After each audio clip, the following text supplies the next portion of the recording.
आज क्या है काम में? अरे सुबह सुबह बॉस का call. Yes sir, morning sir. हाँ मॉर्निंग रघु, ये बताइए कल आप आधा Yes, घंटा sir. पहले निकल गए थे और आपने इन्फॉर्म भी नहीं किया। सर एक्चुअली कल कुछ अर्जेंट काम था, मैंने आपको टेक्स्ट किया था और सर मैंने आपको टेक्स्ट किया था लेकिन शायद आप बिजी थे तो फिर मैं टेक्स्ट करके निकल गया था।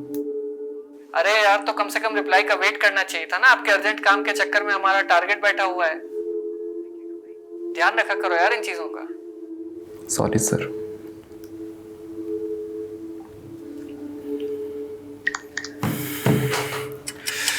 डेली एक्स्ट्रा रुको, एक दिन जल्दी निकल गया तो इनका टारगेट छूट रहा है।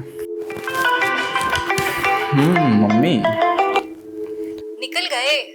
क्या बनाए खाने में? अरे निकल रहे हैं, थोड़ी देर में 9 बजे तक आ जाएंगे, बना दीजिए जो बनाना है। रोज रोज लेट होता है इस बॉस के चक्कर में तुम्हारा। अरे यार टाइम से आ जाएंगे, 9 बजे तक बोला ना, बस हो गया है, काम निपट गया है। निकल जाना टाइम पे, ठीक है? हाँ, ठीक है।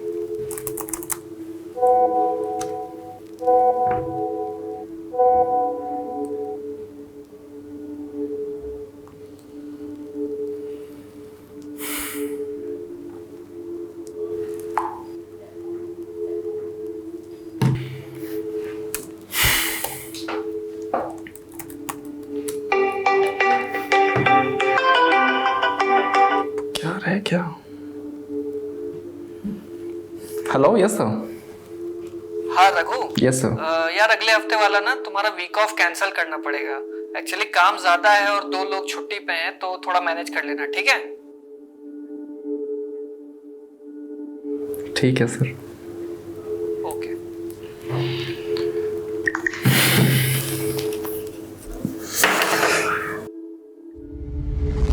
जापानी में एक शब्द है करोशी, यानी काम के बोझ से मौत। ऐसे कुछ मामले खबरों के चट्टान से रिसकर अब सामने आने लगे हैं, जो टॉक्सिक वर्क कल्चर पर बात करने के लिए मजबूर कर देते हैं। केरल की 26 साल की सीए एना सेबेस्टियन की जुलाई में मौत हुई। उनकी मां ने कंपनी के बॉस को चिट्ठी लिखकर उस वर्क कल्चर को हाईलाइट किया जो काम का बेहिसाब महिमा मंडन करती है और काम करने वाले इंसानों की कतई परवाह नहीं करती। Online emotional wellness platform your दोस्त ने 2023 में 2000 से ज़्यादा कर्मचारियों पर एक सर्वे किया। इसमें पता चला कि 60% से ज़्यादा एम्प्लॉयज़ भारी तनाव में हैं और ये आंकड़ा 2022 के कंपैरिजन में करीब 30% ज़्यादा है। और ये तनाव सेहत पर भारी पड़ने लगा है। युवाओं में दिल के दौरे आम हो गए हैं। WHO और अंतर्राष्ट्रीय श्रम संगठन यानी ILO की रिसर्च कहती है कि 2016 में लॉन्ग वर्किंग आवर्स के चलते 194 देशों में करीब 7.5 लाख लोगों की दिल के दौरे और दिमागी स्ट्रोक से मौत हो गई। स्टडी में यह भी कहा गया है कि जो लोग हफ्ते में 55 घंटे या उससे ज़्यादा काम करते हैं उनमें स्ट्रोक होने का 35% और हार्ट अटैक से मरने का 17% ज़्यादा खतरा होता है। और इसमें सबसे ज़्यादा असर उस पीढ़ी पर पड़ता है जिसे लोग जेनजी और उसकी नौटंकी बोलकर किनारे लगा देते हैं। एम्प्लॉयज़ को बेचैनी, नींद की कमी, तनाव ने घेर लिया है, लेकिन वो खुद को रबर की तरह खींचता रहता है, ये मानकर कि मेहनत और लगन ही कामयाबी की कुंजी है। ऐसे में इंडिया टुडे मैगजीन में छपी सोनल खेत्रपाल की इस कवर स्टोरी के जरिए समझेंगे कि देश के दफ्तरों में इतना तनाव क्यों है, युवा ज़्यादा बर्नआउट क्यों हो रहे हैं, तनाव का शरीर पर क्या असर होता है और काम के तनाव से कैसे निपटें। नमस्ते, मेरा नाम धनंजय है और आप देख रहे हैं इंडिया टुडे हिंदी। उत्तर प्रदेश के झांसी में बजाज फाइनेंस के कर्मचारी 42 साल के तरुण सक्सेना की 30 सितंबर को खुदकुशी से मौत हो गई। सुसाइड नोट में लिखा था, मैं 45 दिनों से सोया नहीं हूँ, मैं थोड़ा कुछ ही खा पाया हूँ, भारी तनाव में हूँ। सीनियर मैनेजर मुझ पर हर हाल में टारगेट पूरा करने या नौकरी छोड़ने का दबाव बना रहे हैं। उसी दिन एक 40 साल के बैंक मैनेजर सुशांत चक्रवर्ती ने कथित तौर पर मुंबई में अटल सेतु से छलांग लगा दी थी। उनकी पत्नी ने मौत के लिए बैंक के काम के दबाव को जिम्मेदार ठहराया। ऐसे और भी कई उदाहरण मिल जाएंगे, लेकिन अब मूल समस्या पर आते हैं कि देश के दफ्तरों में इतना तनाव क्यों है।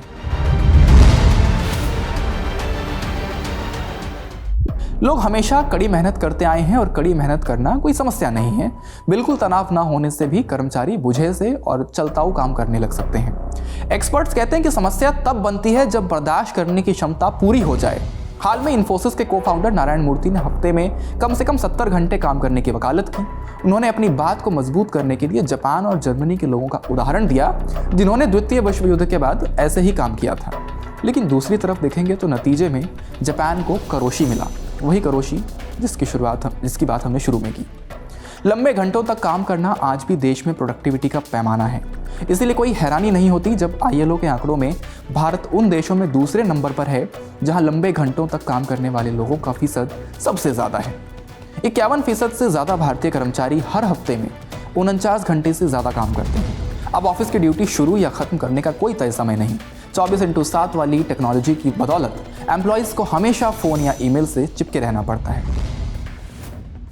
कंपनियों में बॉस की यह उम्मीद होती है कि कर्मचारी हर मैसेज को फौरन देखे, पढ़े और फटाफट जवाब दे।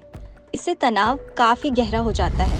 कन्फेडरेशन ऑफ इंडियन इंडस्ट्रीज और digital health care platform Medibuddy ने इस साल जुलाई में 1000 कंपनियों का सर्वे किया, जिसमें पाया गया कि 62% कर्मचारी काम के तनाव से जूझ रहे हैं और बर्नआउट फील कर रहे हैं। यह आंकड़ा वैश्विक औसत 20% से 3 गुना ज़्यादा है।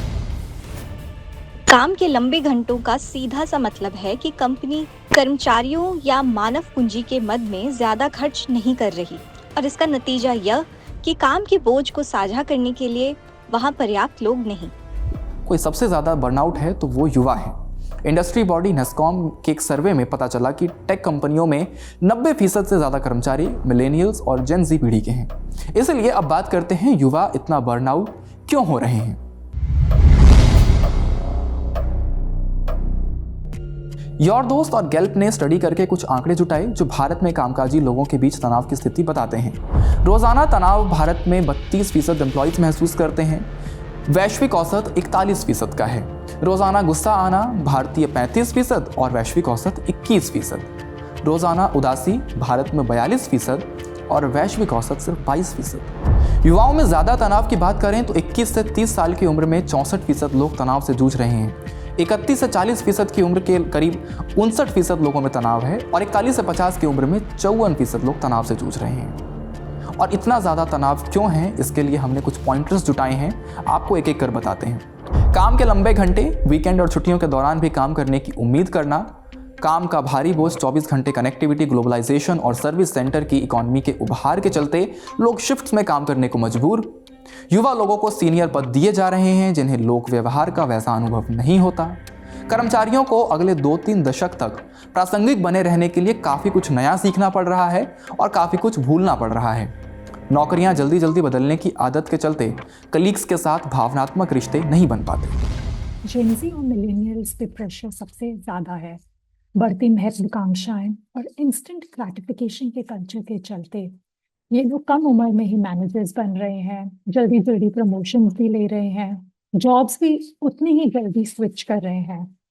तो बार बार जॉब चेंज करने की वजह से टीम्स में हमेशा नए लोग रहते हैं, मैनेजर्स भी नए होते हैं, तो कॉलीग्स में एक जो आपस में पर्सनल बॉन्डिंग रहती है वो नहीं हो रही है, जिस वजह से आप अगर अपनी प्रॉब्लम्स किसी से डिस्कस नहीं करते तो वो बड़ी लगने लगती है।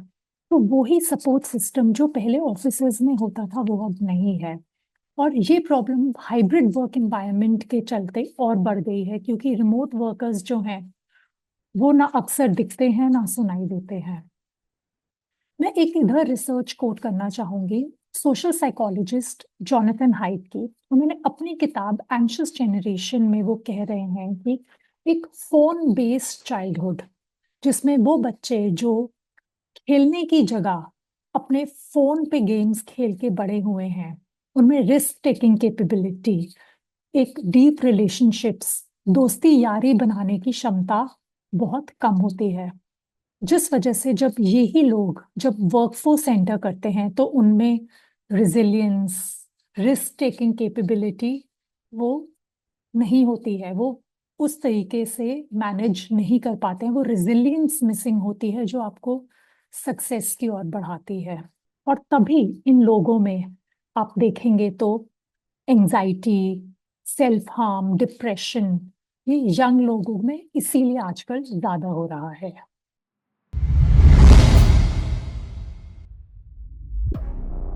तनाव का सीधा असर शरीर पर पड़ता है। मानसिक और शारीरिक स्वास्थ्य दोनों प्रभावित होते हैं। शरीर को आराम, रिचार्ज होने और नींद लेने के लिए समय की ज़रूरत होती है। लंबे घंटों तक काम करने से 7 से 8 घंटे की नींद की बुनियादी ज़रूरत भी पूरी नहीं हो पाती। ऐसा देखा गया है कि अक्सर जिन लोगों को स्ट्रेस हो रहा है उनका काम पे एक्स एंड पेन्स, बॉडी में, शरीर में दर्द होना, अलग अलग जगहों में दर्द होना, एक जगह बैठ नहीं सकना, थोड़ी सी रेस्टलेसनेस आना। ऐसा भी देखा गया है कि काम पे अगर मीटिंग्स चल रही हैं या डेस्क पे बैठे हुए हैं तो अचानक धड़कन का तेज़ हो जाना, तो ये फिजिकल चेंजेस शुरू हो जाते हैं। धड़कन तेज़ होने की वजह से अजीब सा महसूस होना। उसके अलावा क्योंकि ये क्रॉनिक स्ट्रेस है, लगातार चलता आ रहा है, तो हमारी इम्यूनिटी अंदर से ख़राब होती है, जिसकी वजह से हमारे जल्दी जल्दी सर्दी ज़ुकाम होना, बुखार होना, या फिर आप देखोगे कि स्किन पे अजीब अजीब से रिएक्शंस होना, रैशेस होना। तो ये सारे फिजिकल कंप्लेंट्स हैं।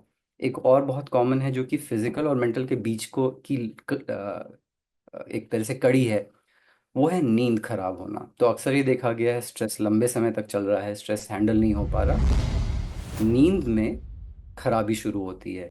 अब अगर हम फिजिकल के अलावा, जैसे फिजिकल में और है, जैसे डाइजेशन ठीक नहीं होना, बार बार जैसे लगे कि वॉशरूम जाना हो, तो ये सारे फिजिकल कंप्लेन्स हो गए।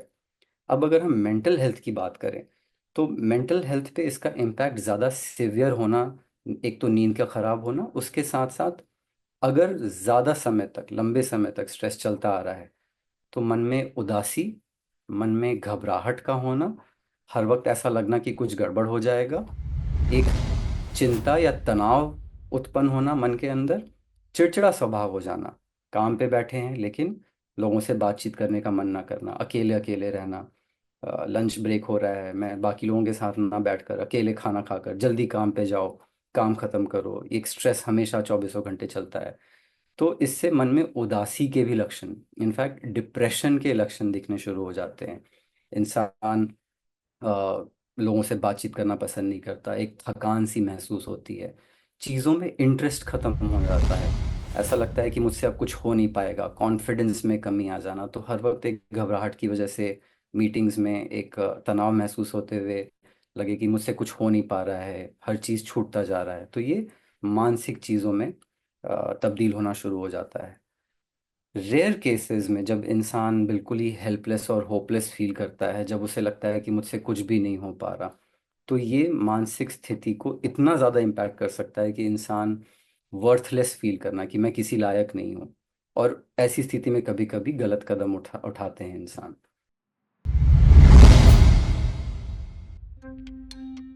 अब सबसे ज़रूरी सवाल पर आते हैं कि काम के तनाव से निपटने के लिए कंपनियां क्या करें।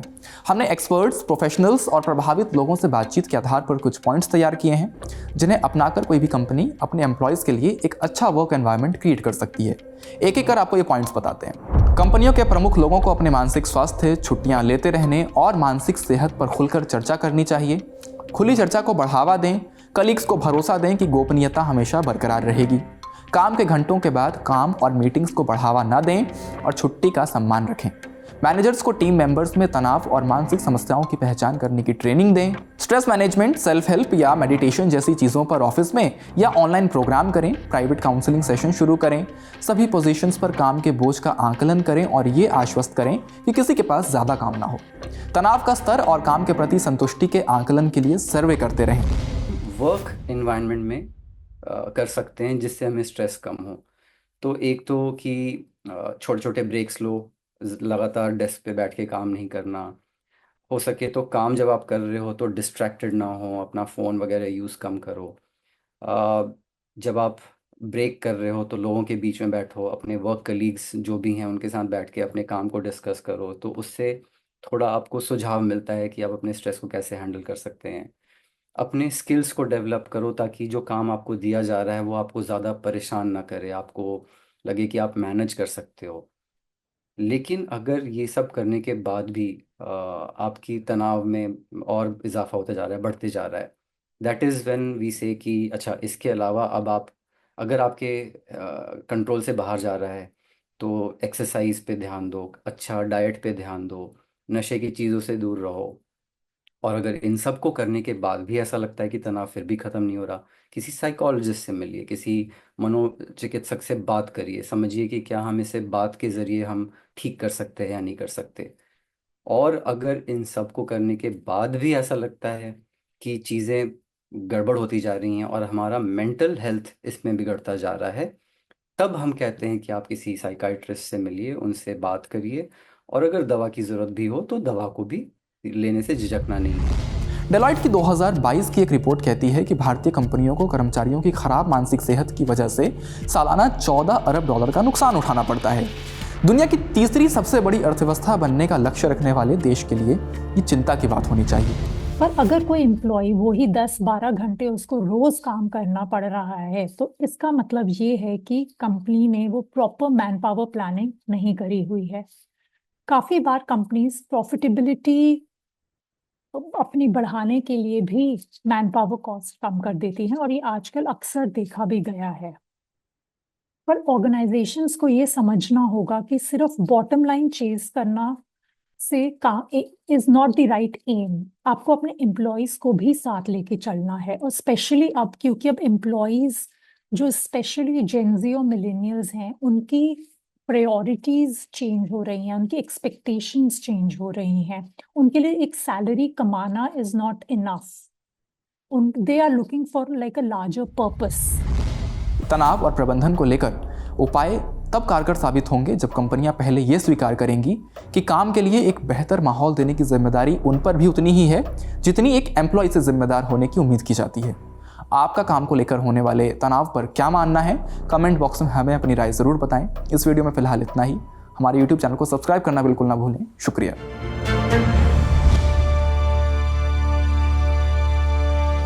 इसी तरह की तसल्ली से भरी हुई एक्सक्लूसिव रिपोर्ट्स देखने के लिए सब्सक्राइब करें इंडिया टुडे हिंदी का YouTube चैनल और बेल आइकन जरूर प्रेस करें ताकि वीडियो अपलोड होते ही आपको खबर हो जाए।